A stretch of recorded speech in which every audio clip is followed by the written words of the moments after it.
Thank you all for coming. I feel overawed by the occasion. I guess this started in 2015 when John Hickey asked me to come and give a talk here. And I thought, well, I've not really done any science for a bit. I don't really think I can come and talk. And then I came up the next year and Rafael Marodi was giving his inaugural lecture. And I said to John, well, perhaps I could give something like that. Perhaps you can get me an honorary professorship. I'd give a talk. Well, it took on for a long time, but in 2019, they came up with this DSc Hans Causa, which I think is a bit more than an honorary professorship. And so I thought, well, this isn't what I really wanted, but... And then it turned out there was going to be a symposium, what I call a pop-up symposium. These people pop up from around the world, and the only way I knew about it at first was to read Arthur Gilmore's emails. It was at the bottom, Thompson Symposium. So here we are.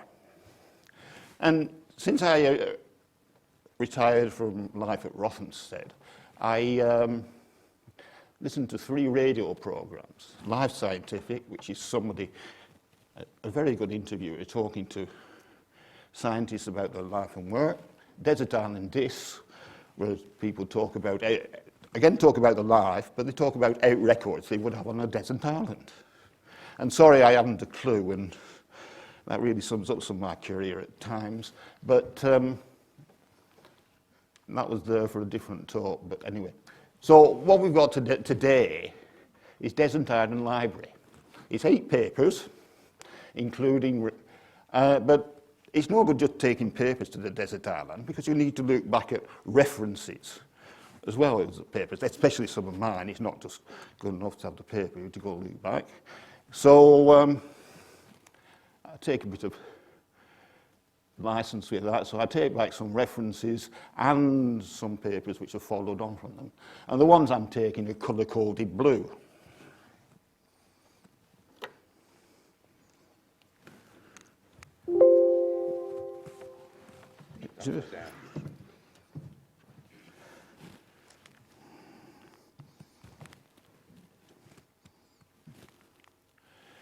And so 8 discs, 8 papers, and they're all about survival, finance, REML, canonical variates, contributions, AI REML, AS REML, and sampling.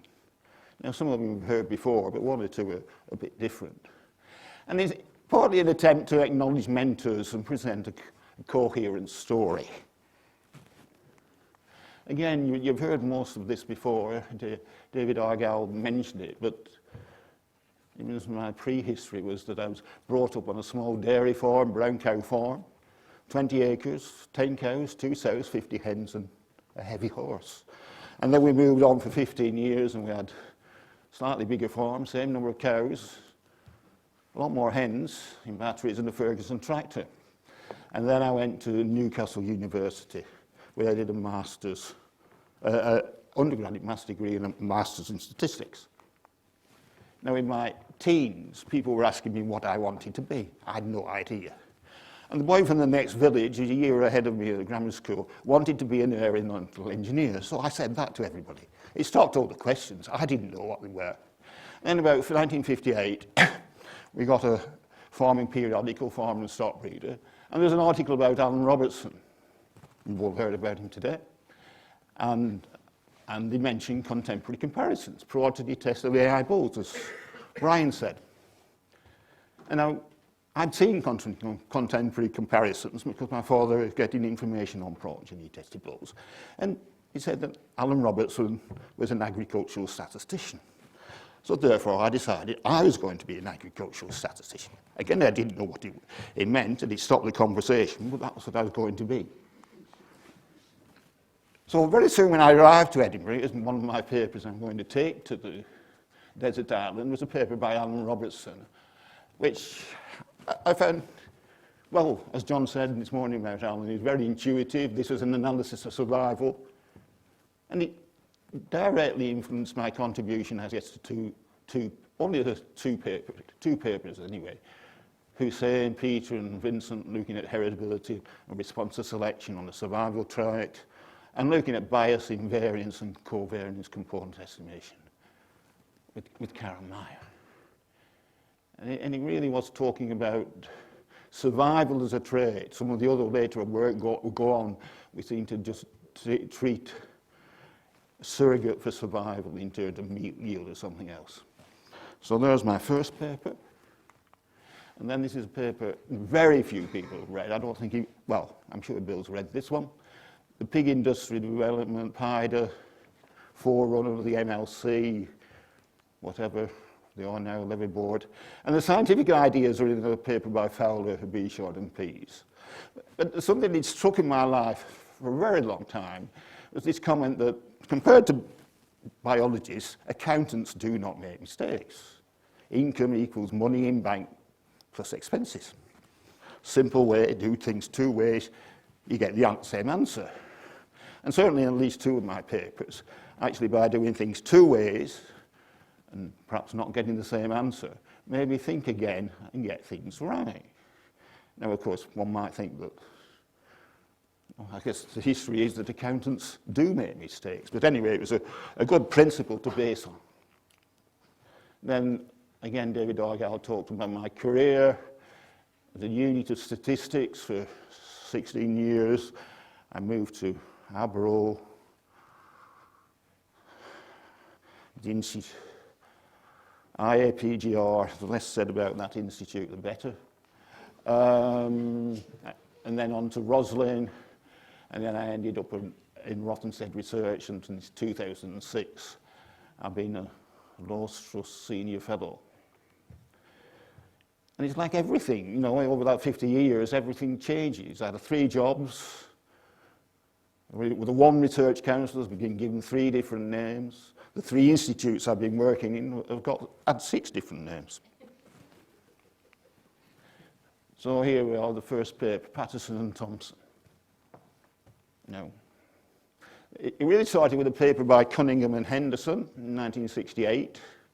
You know, the Henderson, the guru of mixed models, well, at this time, it was more the guru of variance component estimation. And Paddy Cunningham, this is his work in his PhD thesis. And I thought it was wrong. So I sent a correction note to David Finney. Just a little note saying, little me, no, just coming out of a university. And you don't really, you know, just make it simple, do that. Send it to David Finney, and it came back the next day, turned into a paper. There's blue biro, which gave the description of the problem and the work that was going on. And there's things in red, which was algebra, which he wanted the colleague to check. And the comment in black at the bottom, Robin can't write. So I took that on board. It came Thompson 1969. It should have been Thompson and Finney.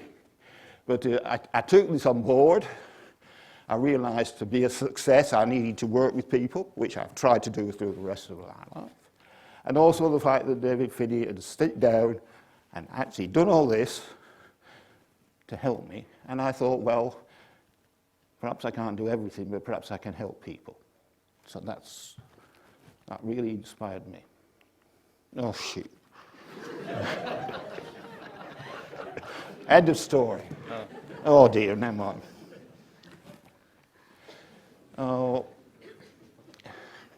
I suppose one thing that grates about that paper was the name of the paper, Recovery of Interblock Information. Now, who knows what interblock information is? You know, you talk about citation of this paper, but 95% of people will not know what it means.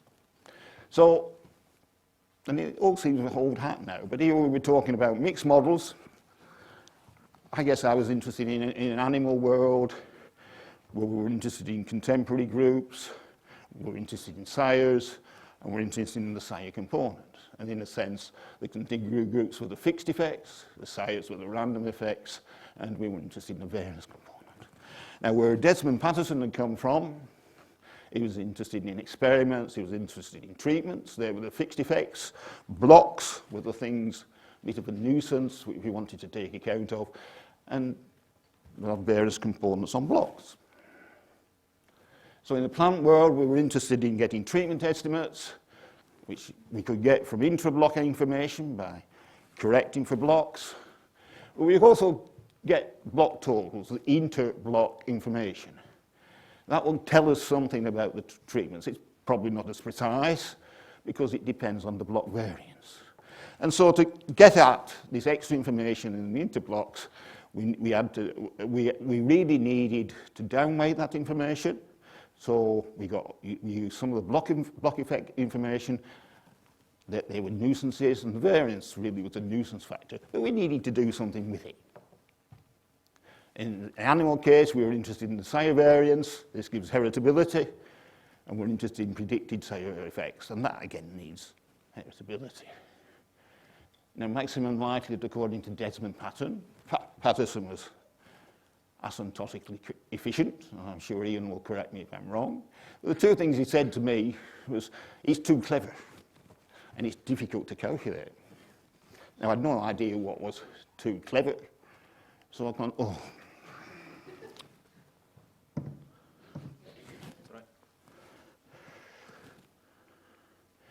So I looked at the ML maximum likelihood equations. Some terms were easy to calculate, I thought, some of the squares of terms in the mixed model equations. Others difficult, differentials of log determinants and traces of matrices. So I followed the paradigm of Henderson's methods. Equate sums of squares to expectation. These sums of squares, which were in the likelihood equations, are first differentials of them. And then the variances, we wanted variances of estimates. And I derived the formulas, functions of traces of matrices. And Desmond Patterson had a paper 2 years earlier, which had formulas for the variances in terms of eigenvalues. And I hadn't a clue what eigenvalues were. I didn't understand. So I did a numerical example, against this DA188 coming through, to show that the formula agreed to 4 decimals on the example that Desmond had published about. And he explained to me that we were just using error contrast, comparisons that had no treatment component. Similar to animal when it worked, and it's what Frank Yates was his boss at Rothamsted would do, so that must make it right to some people. And then we said, well, why is this a success? The ubiquity of correlated data, the flexibility of mixed models, the fact that it reduces to ANOVA and Banner's classicis. Now, one thing I was quite keen on, that it provides estimates of fixed effects, random effect predictors, and various parameters, and all used in a coherent way. And as we see, they're being applied more and more in different areas. There was other justification about the time. There were 2 methods, minimum quadratic unbiased estimation, minimum non-quadratic underestimation, which came up with the same estimates.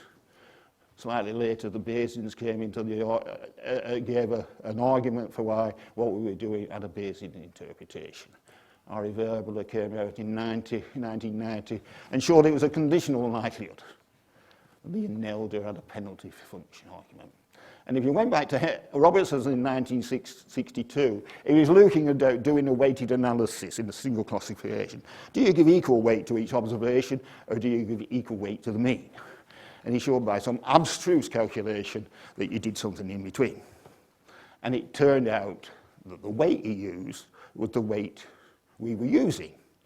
I think we did slightly nicer interpretation in the sense that we were using sums of squares of predicted values rather than weighted values of the mean of the mean.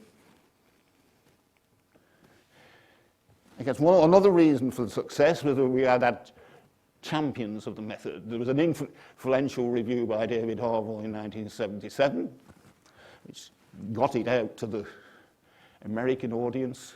We published in Biometrica, British Journal. Dorothy Robinson at the unit wrote a program for British variety trials, and Sue Wellham extended this program into GenStat, partly through Emily Williams's Australian very rude persuasion. And Karen Meyer wrote several programs suitable for animal breeding programs. And Terry Speeds actually suggested the name residual maximum likelihood, as residuals were being used in analysis, which is what better than talking about recovery of interblock information, I think. And just for Peter, I always thought of this as well, I thought about the method of doing things in terms of the mixed model equations, equating things to expectation. But Desmond thought about it in terms of a spectral decomposition. With a linear model with fixed effects and random effects, and we make a transformation to get rid of those fixed effects, and then we form a scaled version of the effects that come out with variance y. And those terms, those ys, are independently distributed with a residual sigma squared e, and the variance depends on sigma squared u. And there's also a sum of squares, which has just got the residual component in it. So you look at the equations, they've got this nice sort of weighted form.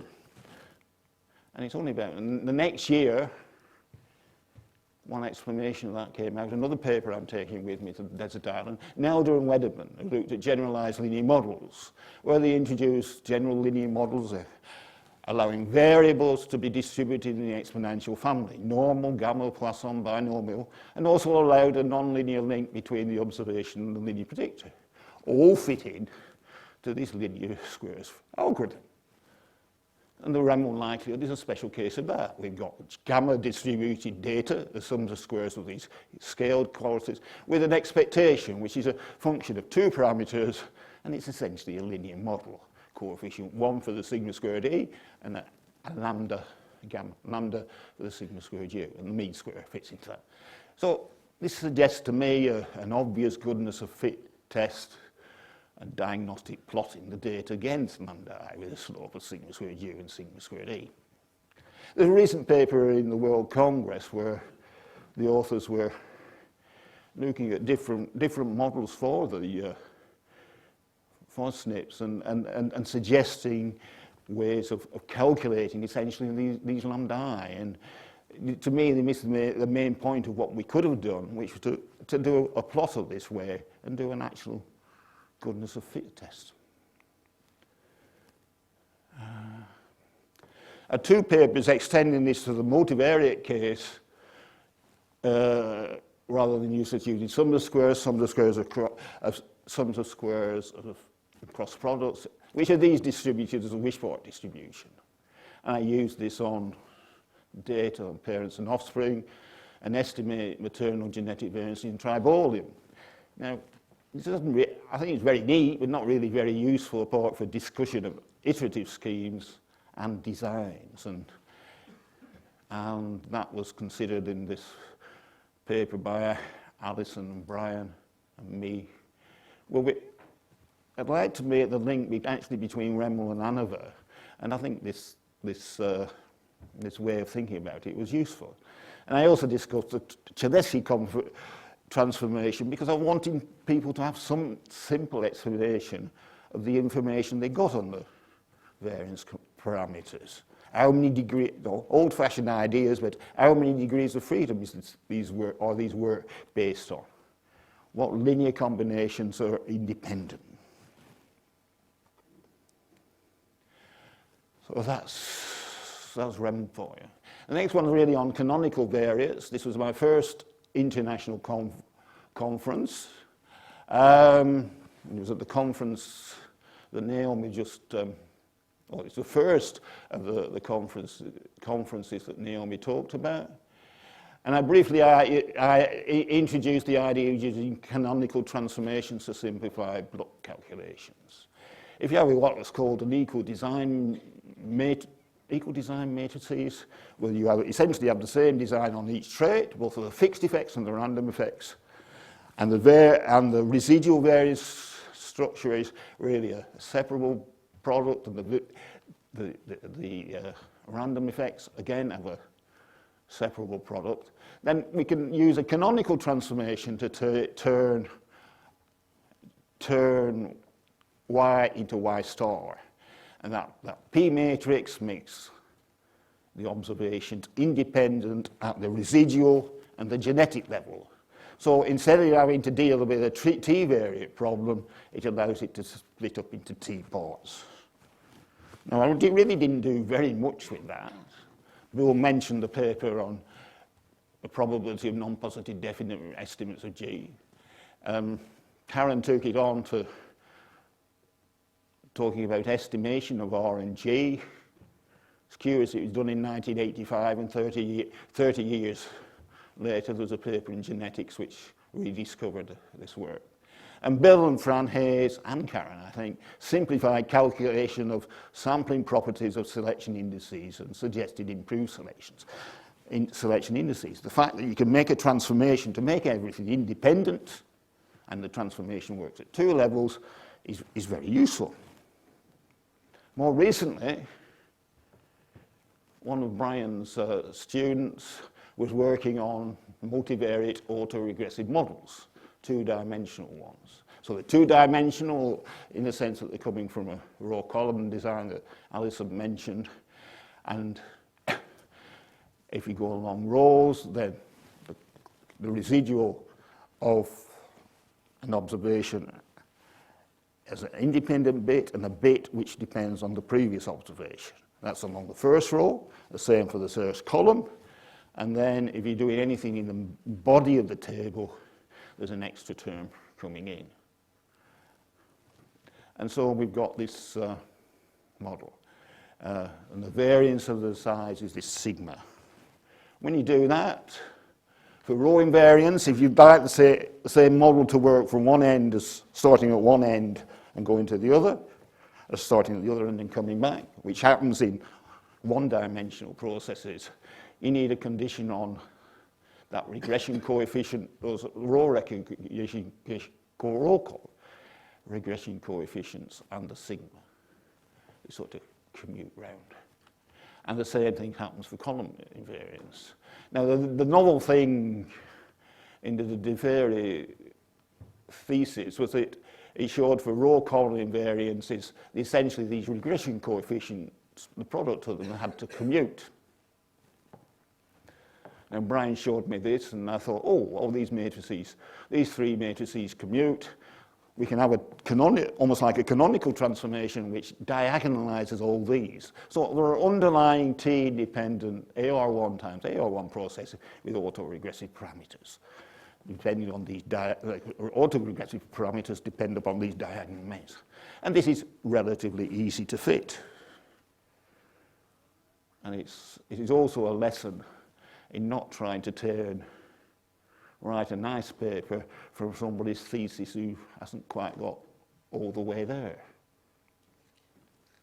The next one, Ray and Thompson, predictions of rates of inbreeding selective populations. It's part of the contribution discussed by John Williams, and in a sense, John presented this matrix from the 77 paper, and he really didn't talk about my motivation from it. And well, there were selection experiments going around at the time, and I was interested in knowing how to analyze them. And the 2 Atkins and Thompson ones are ones that show a linear response over a long period of time for selection in cannonbone in sheep. And whether you select in the high direction or a low direction, you still got the manual thing. Now, the analysis selection experiment had a sophisticated error structure that I never fully understood, despite reading several Hill papers. And for example, I have to take one to the desert island, but about that time you could choose about 6 of them. I used to say I'm a statistician, not a geneticist. And when I saw the antecedents to some of this work, I realized I was even less of a geneticist than I thought I was. And with these Hills papers, we got so many effective numbers. Somebody might say, how can we have so many? They can't all be effective. Now, where do you go next? All right, so I've really not said much about that work because John gave us quite a lot of detail about it, and it's nice to be associated with a fundamental theorem. Right. The next one is this average information realm. The first paper, and then this is a bit of, some would say salami slicing, but not quite. The first paper was built out of work with Arthur and Brian, as they mentioned. The initial discussions were with Arthur and Brian. And Anderson got the year wrong. It was 1992, because we went to a biometrics conference in New Zealand, and I was so excited, I explained it to David Johnson. And then very soon after that, he worked on it. He wrote a very elegant paper. He said, I'm thinking of submitting this to Journal of Dairy Science. I said, oh, it's very nice, but can I be a co-author on this paper, please? And he kindly agreed. And then we had discussions with Ezra and Just Jensen, a follow-up to oral on normal Yuga, where we really looked at the multivariate case. And one thing which I really do like is that, which Ezra mentioned, was the relationship between EM and AI. There are ways in which the EM can be thought of as working with a particular information matrix, based on complete data. And all right, the antecedents to that really were two. There's a Henderson, Kempthorne, Serlemon Krosigk paper, where daily cattle records on cows in a closed herd with culling on milk yield, and with fixed effects on years and cows, leads to biased environmental trend. Henderson suggested by using a random cows, mixed models, you could get around the bias. So he came at it from a mixed model point of view. Kempthorne, being more of a Pucker statistician, suggested a sequential approach, looking at the likelihood of first lactation records, then the second given the first, and the third given first and second. And Shale Searle came along, being a very precise statistician, showed the methods were equivalent. Now, Max von Koolsig was also involved with it, and he'd be the poor chap to do all the calculations, and how he managed to deal with those three eminent statisticians, I'm not quite sure. And it's good to have on the desert island a paper from these three eminent statisticians. Now, this paper was the basis for a paper I wrote on estimation of multivariate parent-offspring regression. And essentially, we were estimating two P by P matrices, a G and an R, with parameters sigma G and sigma E. And the information matrix can be partitioned into those terms for the G part, for the R part, and the covariance between them. Now, all those terms in the information matrix were symmetric, but in the inverse, which depends, and that's why we're importantly calculating this matrix, in the variance, the off-diagonal RG term was not, and I spent ages trying to understand that. I contacted Shale Searle, and he got the same result in another case. And I concerned that my results were wrong. And I split the information up into observed and expected, as Arthur said, Newton-Raphson scoring methods, and again, a little understanding of components of the information. So when I was discussing with Arthur estimation in variety terms, I suggested using average information, as it was much easier to calculate. The other thing which was involved in that AI REM method was a way to get at what we needed in the likelihood, in the differentials of the likelihood. We essentially needed some prediction error variances, as Ismail showed this morning. And so I got in this work by trying to predict prediction error variances for beef cattle, some of the work Jeff mentioned, and I'm not bothered about accuracies before in my life on predictions.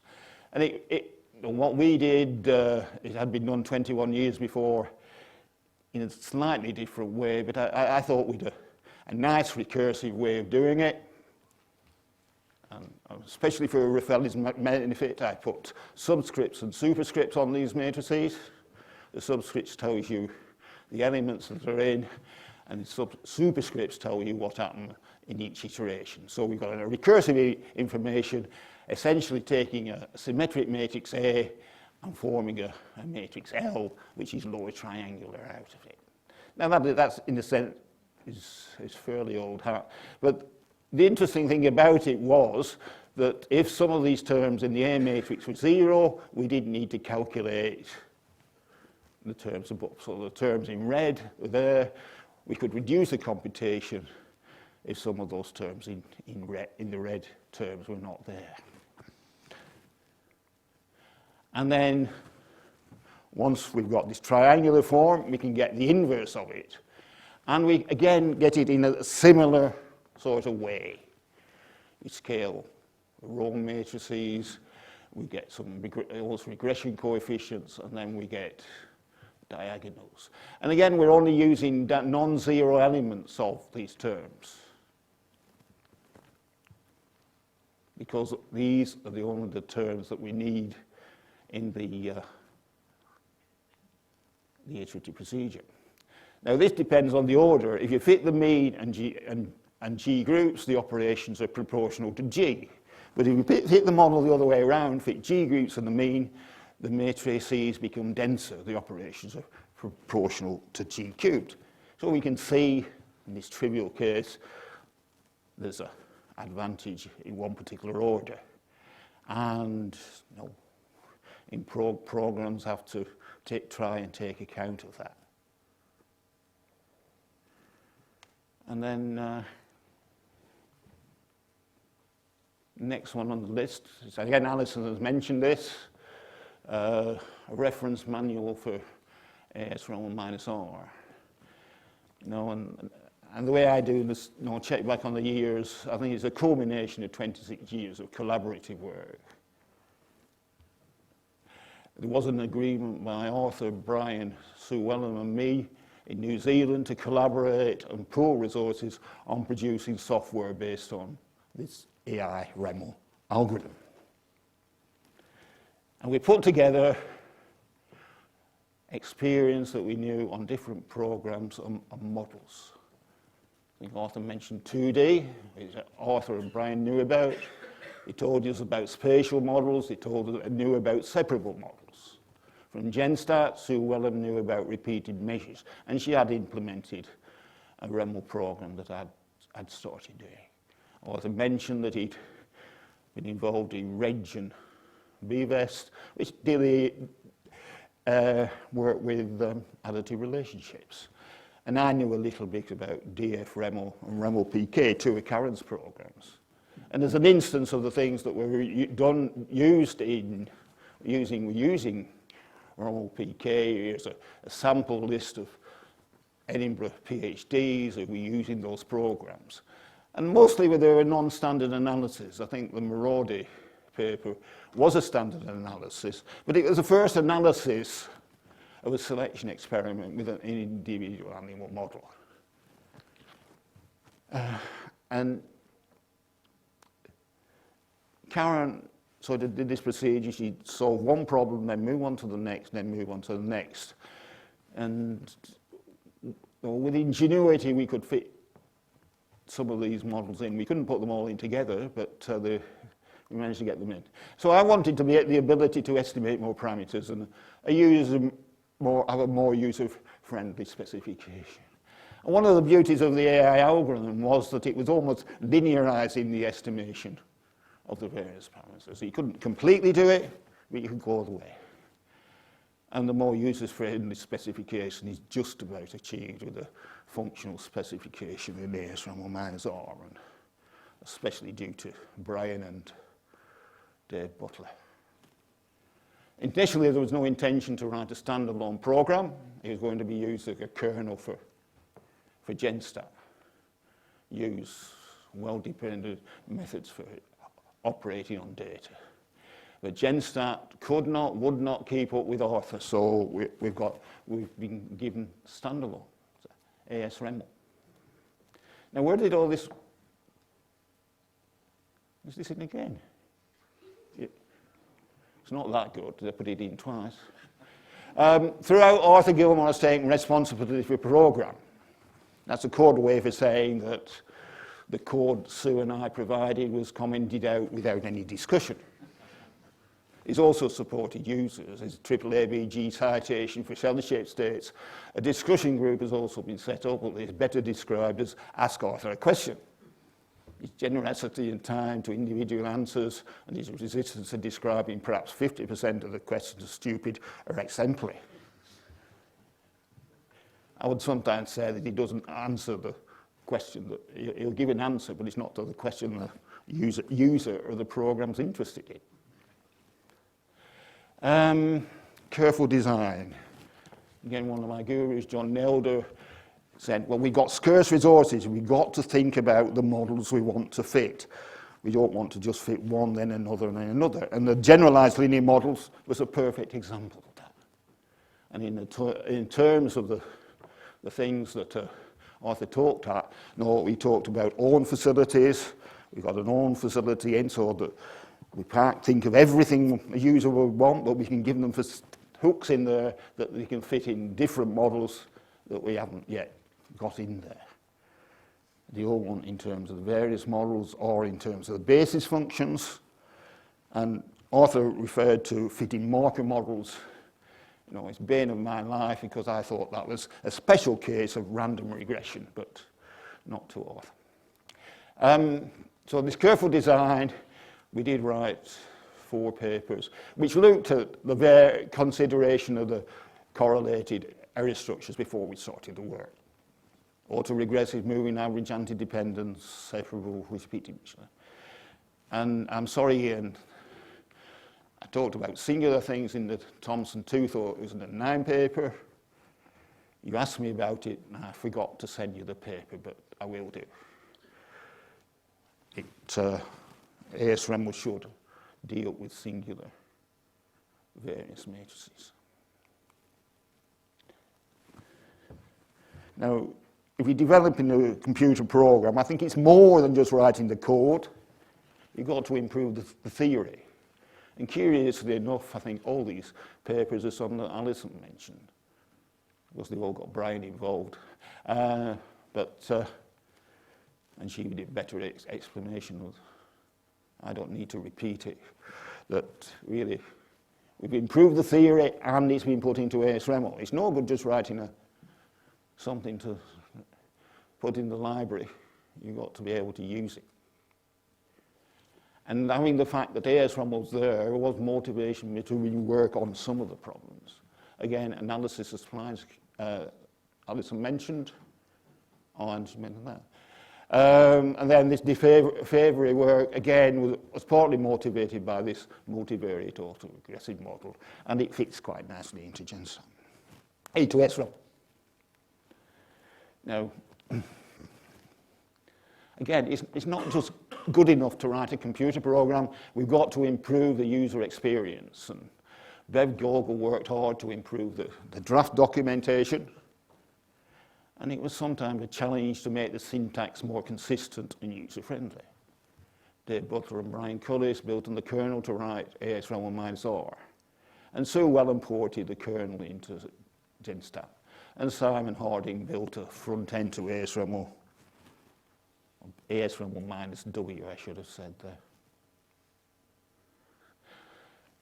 So that's number 7 on my list. And so the last one is a sampling one. And it does interact with what Ismo said. And this is a paper in a World Congress in 1994. And it's curious enough that they put all the volumes of the World Congress onto the web, but the volume that this is in, it hasn't got there just yet. So you can't go away and search for it now. And this was really a simple-minded Gibbs sampling. Fixed effects, ignoring random effects. Then you add some noise. Then you fit random effects, adjusted for fixed effects. Add some noise, estimate variance parameters.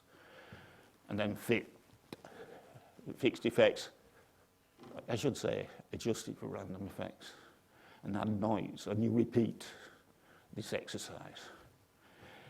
And as a statistician, I was concerned about this way of adding noise to the random effects and then estimating the variance components. And so I wanted to do things slightly different, estimate the variance parameters using expected noise. We'd hope that would reduce the sampling variation.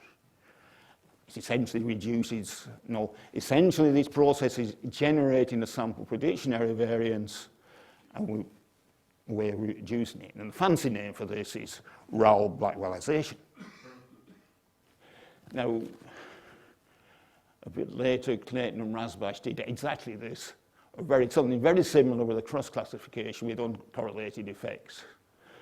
Now, again, bane of my life, this is something I wanted in ASRM when I retired at the age of 60, and I didn't get it in. The obvious improvement would be to fit S samples, reusing information in the fitting process. Forming the triangular matrix is more work. Let's take S samples. Not so obvious would be to use noise based on sampling from the S quantiles of the distribution. I call it the Kinghorn-Hickey conjecture because John told me about it and it was suggested to him by Kinghorn. And now here's another paper on the desert island, this Carina paper that Ismo mentioned. And Ismo also, and I think the Newton type method in Matter-Line is not AI, but simply it's building up the information from the actual first differentials. Information on the second difference for the first difference. And Ismo mentioned extension to MCAI. Right? Now there's a paper which I only found out about when I was trying to put this talk together. Lowe et al. In 2015 did this in a program called Bolt-Remble. Now, I don't really know what Bolt means. And Naomi Ray is one of the 19 authors on that paper, and she doesn't know either. So, and Lowe and Hell, in difference to what Carina did, they avoid use of oscillations by using correlated sampling based on scaling the base random samples in each iterate. So you get some base random samples with variance 1, and if on any simulation of a particular model, you scale them up to the right value. And of course, yes, the time in each iterate depends on the number of samples you take, and Lowe et al. Suggests starting with 15 and ending up with 100. And they also need an iterate for each of the various parameters to build up the average information matrix. Now it's curious that Lowe et al. Really didn't talk about the sampling there. What how many samples do you need? And I always like to have some ballpark figure on these things. And it does seem that the sampling variation on the terms involved, are they're proportional to 1 over S, but they're also proportional to the average information matrix. So, in a sense, we've almost got an independent way of checking on the average information matrix that you're using.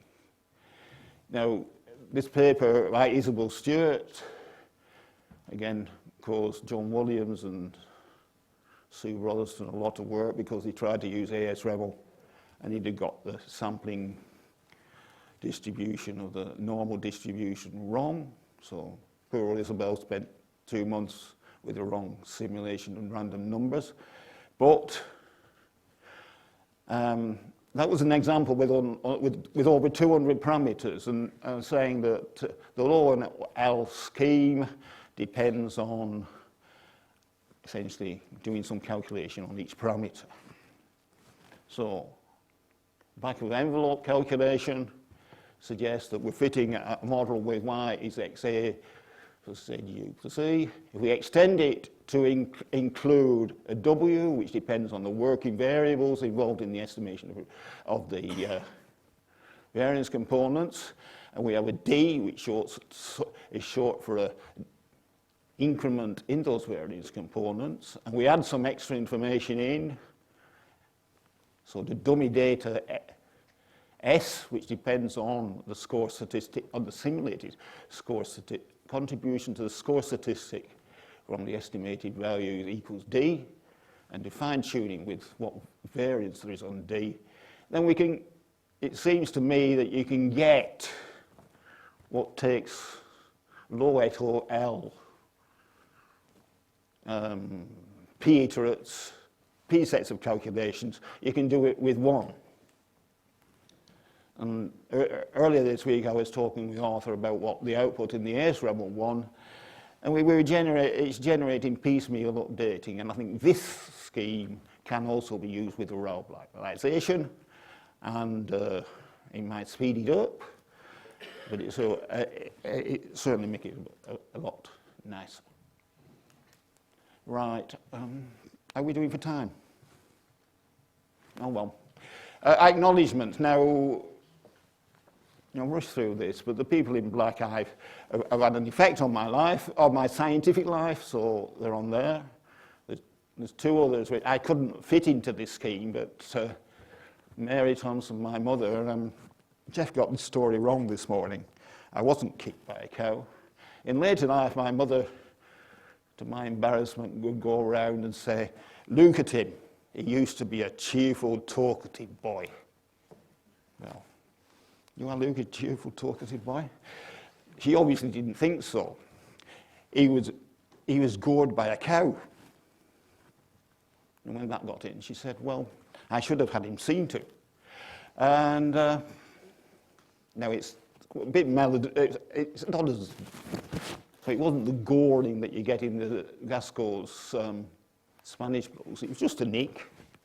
And nobody can see it because I don't shave very well. But that's my story. And the other one on the list, which I couldn't quite fit into this, was Roger Land, who was instrumental in me moving from the unit of statistics to Abro. And I met Roger.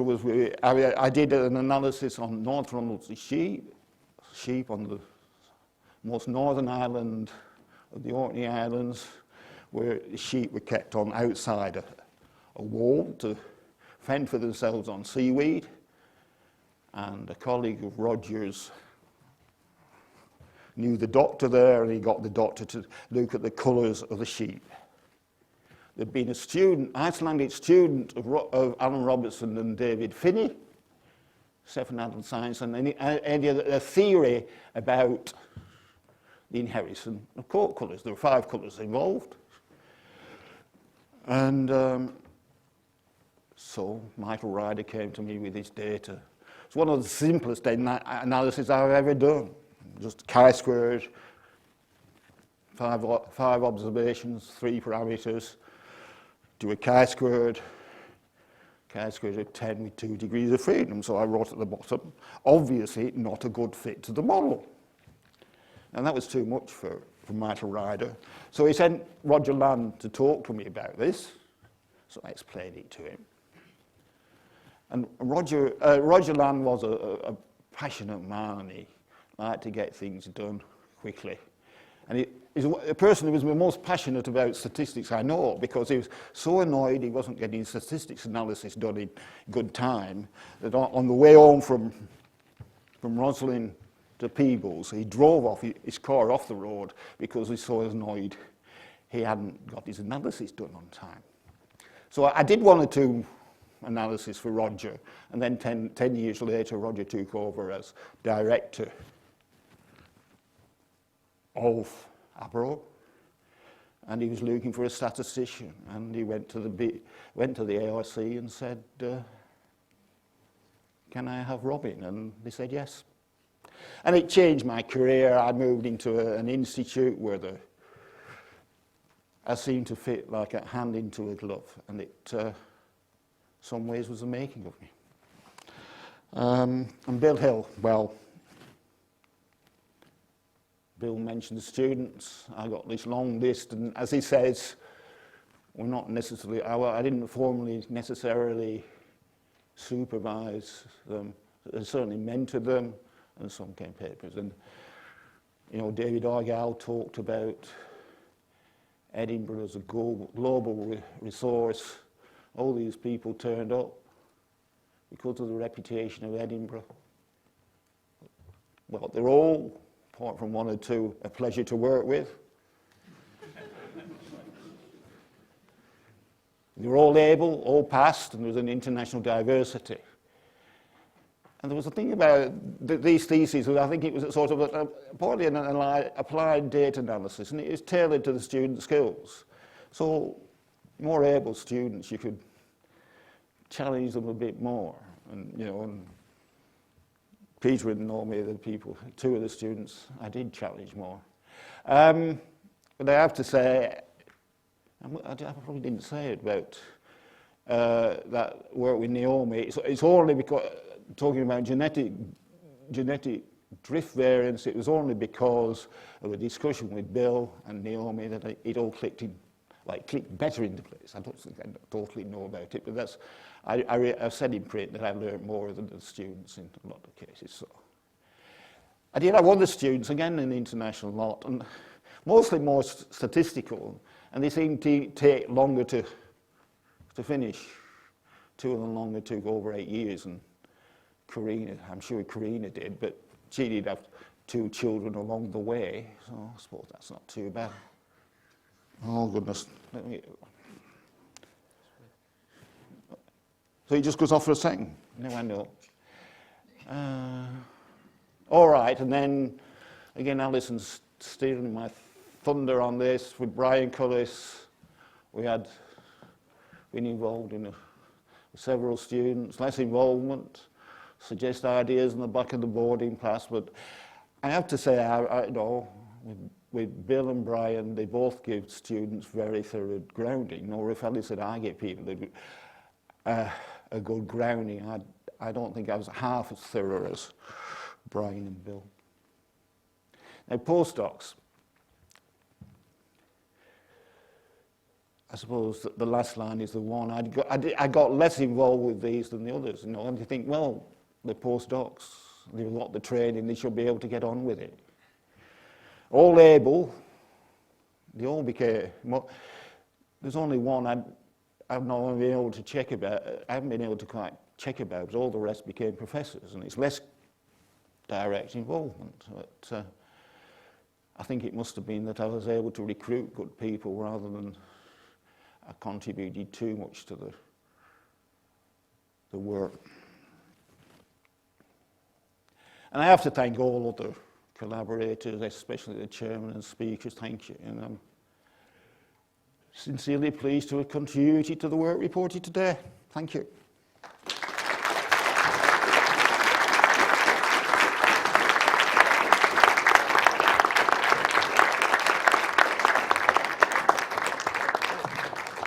Sorry, just one thing that I haven't said. I also have to thank John Hickey and Gregor for organising this.